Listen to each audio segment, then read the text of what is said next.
Salut à tous, alors avant de commencer, je voudrais souhaiter un prompt rétablissement à ceux qui sont atteints du Covid-19. Je sais qu'il y en a qui sont malades parmi ceux qui me suivent, ou qui ont un conjoint qui est malade, donc de tout mon cœur, un prompt rétablissement.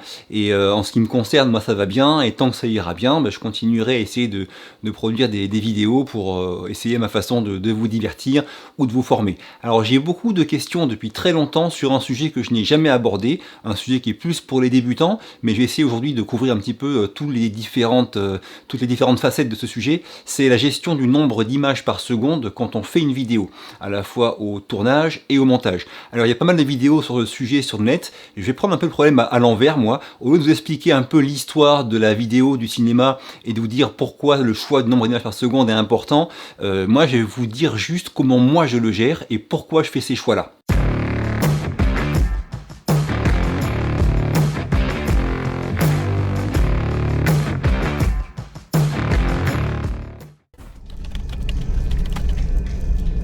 La première chose qui m'intéresse, c'est selon le pays où je suis, de choisir un nombre d'images par seconde qui ne me fera pas de scintillement sur l'image à cause des sources électriques.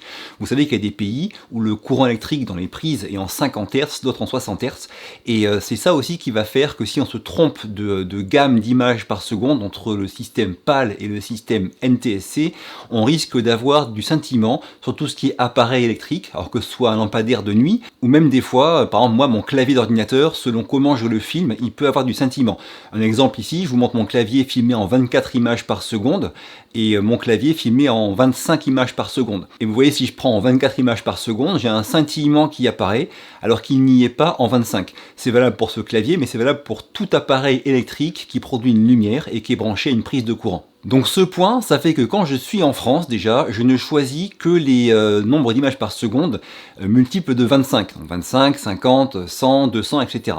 Ça c'est le premier point. Ça m'évite d'avoir du scintillement sur l'image. A l'inverse, mes vidéos filmées au Canada en juillet dernier, je les ai montées en 24 images par seconde et filmées en 24, 30, 60, 120, 240. Pour la même raison, pour ne pas avoir de scintillement avec tout ce qui est appareil lumineux. L'autre cas où je monte mon projet en 30 images par seconde, c'est quand je fais des vidéos pour Instagram, parce qu'Instagram les lit en 30 images par seconde. Si vous montez en 25, ça va saccader. Donc là, il faut vraiment, en tout cas mon conseil, c'est de les monter en 30 images par seconde si vous comptez les publier sur Instagram. Je vous rappelle qu'Instagram aime bien les formats aux vidéos carrées ou vidéos 5 quarts ou 4/5.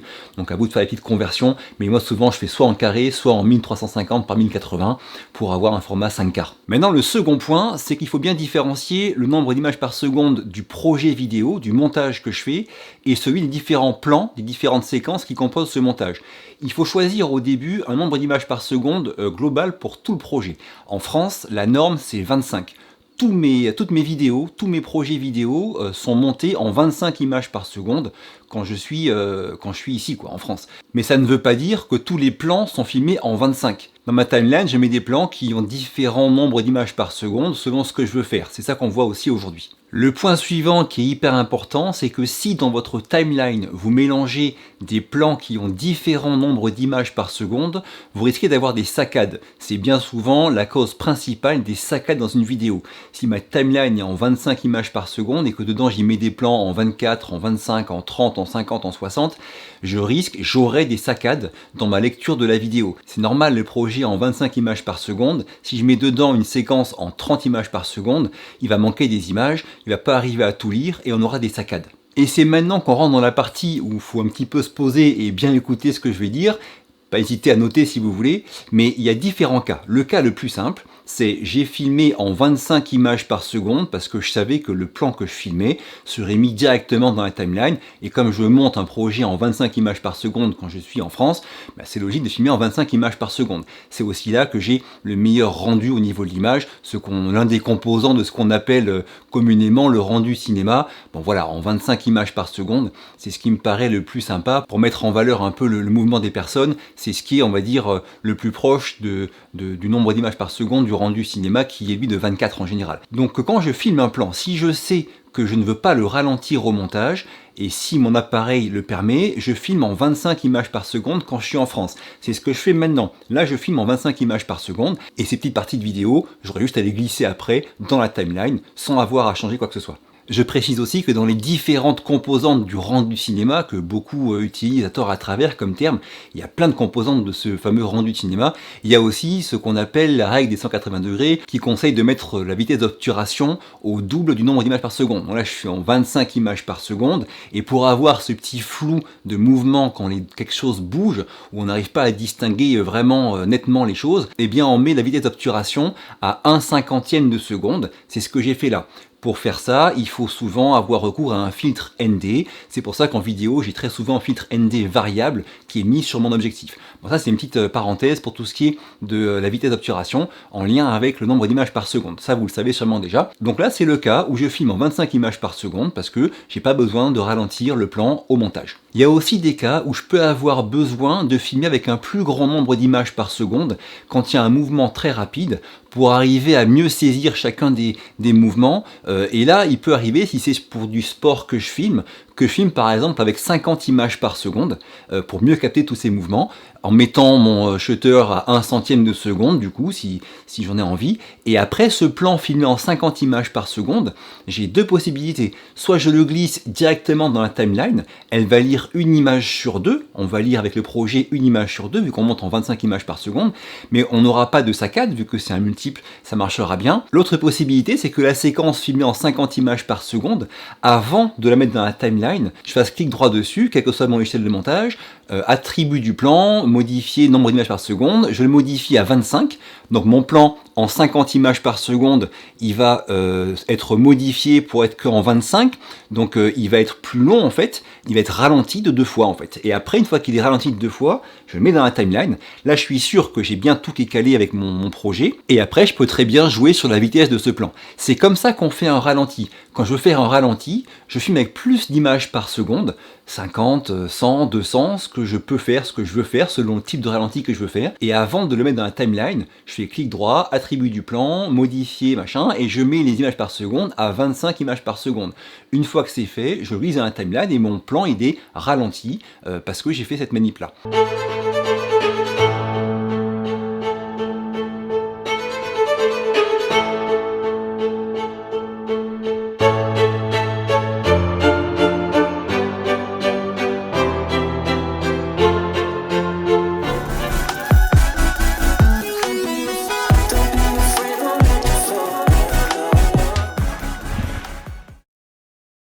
Ensuite, pensez bien, comme j'en ai parlé dans la vidéo dont je vous mets le lien à l'écran, que c'est très intéressant sur ces ralentis de jouer avec des speed ramps ou des remappages temporels pour varier la vitesse du plan, avoir des effets de très accélérés puis très ralentis, c'est ce qui rend aussi bien. Alors parfois, il m'arrive pour les ralentis d'utiliser, même si je suis en France, des nombres d'images par seconde du style 60, 120, 240, parce que je sais à ce moment-là, j'en suis sûr, que je veux ralentir le plan et que j'aurai pas de source lumineuse ou d'appareil électrique qui risque de faire du flickering, du scintillement.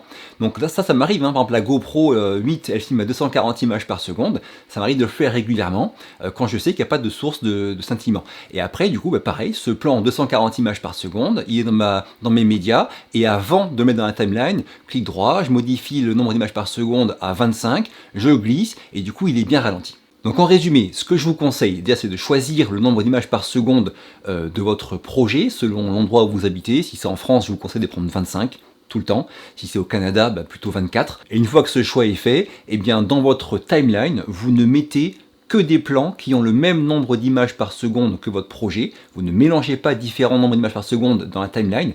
Et pour faire ça, il faut les modifier avant de les y glisser. C'est la façon, je trouve, la plus efficace de faire un montage et de n'avoir aucune saccade au montage. Et enfin, comme je vous l'ai dit, pour un ralenti, on prend plus d'images par seconde.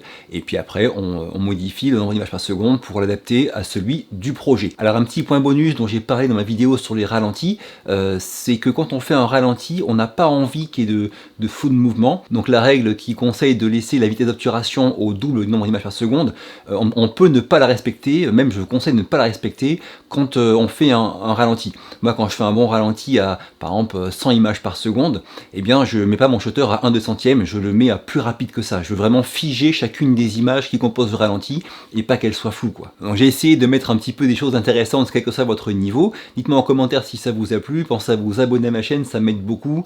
Moi je vous quitte, à très vite pour la prochaine, et d'ici là, bougez-vous purée. Bougez-vous, mais chez vous.